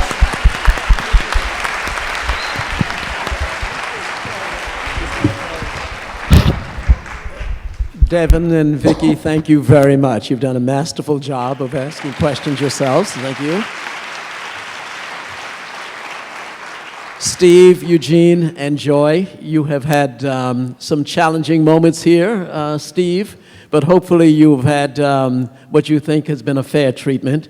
Joy, you have a mutual admiration society all over the world, and Eugene, everybody seems to...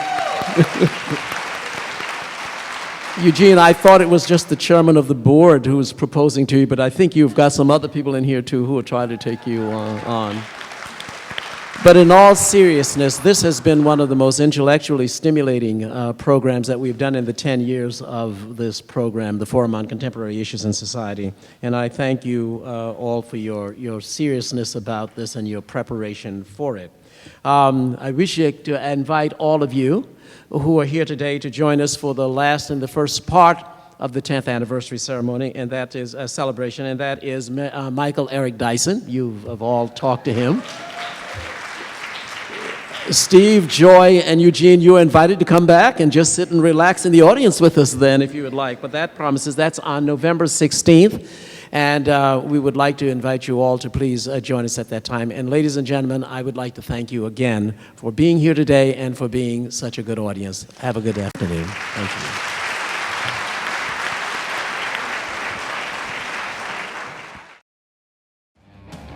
you. Something drives them forward, past any obstacle, towards something bigger.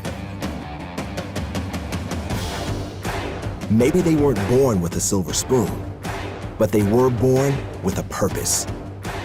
At Wayne State University, we take this drive and turn it into so much more, so they can become warrior strong. And we never will.